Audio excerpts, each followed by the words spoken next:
Hello everyone and welcome to the iCode channel. Today I'm going to show you how to configure Tempest 4000 on your PC. If you're running Steam or standalone, I've seen so many people have challenges and not be able to get arcade spinners to work with the Tempest 4000. Well, I wanted to show you this special controller we make called the iCode Ultimate Spinner. It's a handheld spinner that is incredible with high precision, has arcade buttons, has a screen for configuration. It can act as a gamepad or a mouse, and it can even do them at the same time. And that's a key thing to get it to work with Tempest 4000. So let me do a quick play, and then I will show you the configuration. But basically, what you want to do is connect your unit to the system, go to Properties, and make sure you've enabled Steam input, and you'll see generic controller with a little blue thing next to it. That means it's detected this device, which is great. And then the other thing you want to do, there's a hack for the executable. If you open up your Windows Explorer and go to your drive C, I'm going to go to my PC drive C here, and under Program Files x86, and under Steam, this is where you probably installed the software. If you didn't use Steam, then just find wherever you installed the product. But here I've installed it through Steam, so it's going to put it into the Steam Apps folder under Common, and you'll see Tempest 4000 here. And I did the Windows 10 version, so here it is. And I renamed the original application. It used to be just one file called Tempest 4000. I renamed it to Tempest for Orange, and I copied this hacked version, which allows it to work with USB mouse. And I'll share the link in the video. So just go head to that link, copy that exe file into this folder, and just like this, and then you'd be good to go. But there's a couple other small things you need to do. But pretty much once you do that, there's some configuration on the unit, which I'll cover at the end, that you need to put this in the gamepad and a mouse mode combination, so that it can see the spinner as a mouse. But the buttons, you need the fire button and I guess it's the bomb button, these two buttons to act like gamepad buttons. So that portion of the device is going to act like a gamepad. This is going to act like a mouse, and that's what's going to make the game work perfectly. So let's give it a go here. I'm going to push play, and I'm going to go ahead and start the game.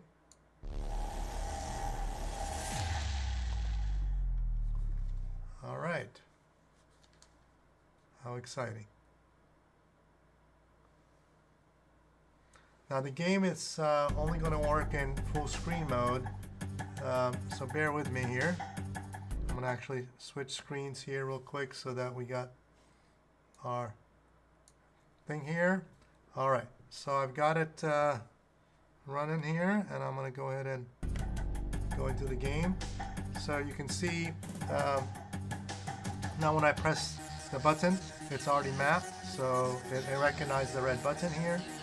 And I'm going to go ahead and push start, and now you can see I can move very nicely. Press. And you can also rotate the axis if you want to change the direction so that the direction works in the other direction. That's possible also. And I've also configured some of the keys to be paused. So like this key is the pause key. And then once I'm in pause mode, I can quit with the, I think it's the red button. So that goes to the menu, and then I can quit out by pushing the left button. Sorry, that was kind of loud. I'm going to try to turn down the audio a little bit so you guys can hear me a little bit better. All right. So how did I configure the device? Let me see if I can zoom in here so you can see a little bit better. But the device basically has, and I'm going to try to change the focus a little bit and zoom in even more. All right. That's a little bit bright, but that's the best I think I can get it to. All right, that should do. So, well, let me try one more time here. Even zoom in a little more. All right, that was pretty good. All right, that's pretty good. So now pushing the black button takes you to the menu, and then pushing it back, it goes out of the menu. Notice I've got it in mouse plus gamepad mode.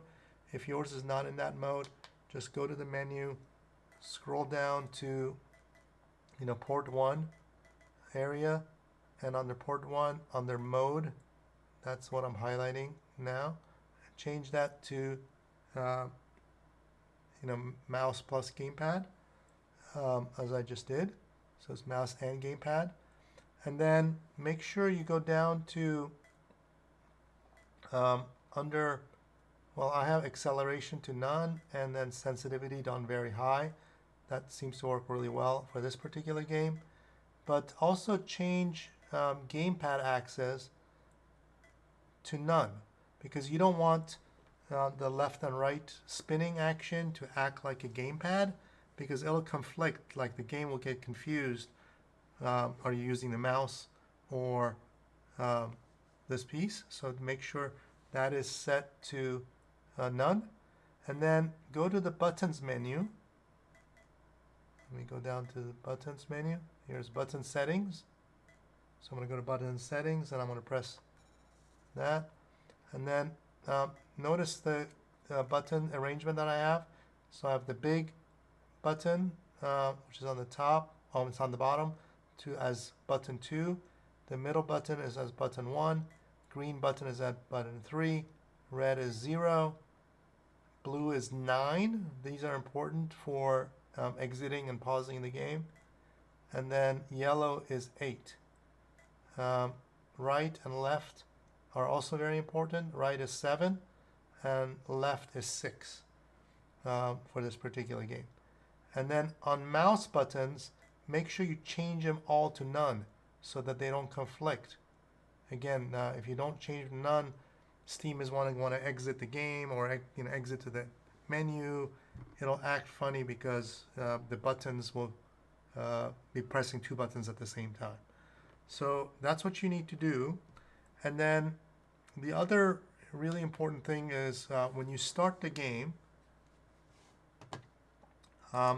if for some reason the mouse is not recognized, you want to press the F6 key on the keyboard. So let me quickly bring this back up here.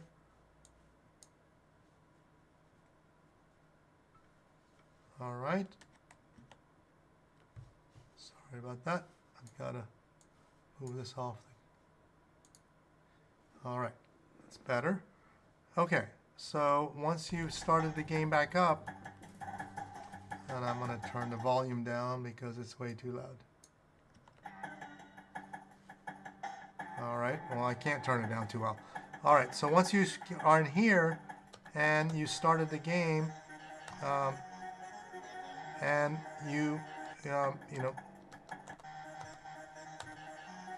and this doesn't move left and right, press the function 6 on the keyboard, and then function 7.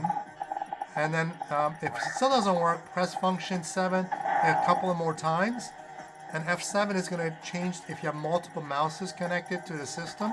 It'll rotate through the different mouses that you have. Okay, I think I need to use a smart bomb here because I got too many of these guys there. All right, there goes my smart bomb. All right, and now you can see it's working nicely.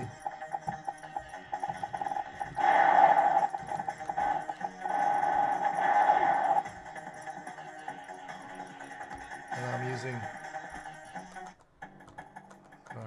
let me try that again.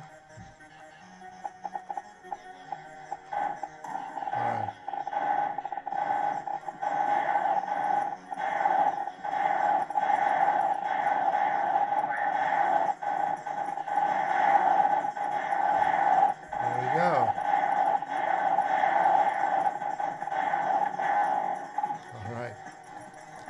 It's kind of hard to play and do the recording at the same time. But let's see here. Alright, that's better. Alright. Now I've got two hands on it, so it's pretty good. Here we go. Level 2.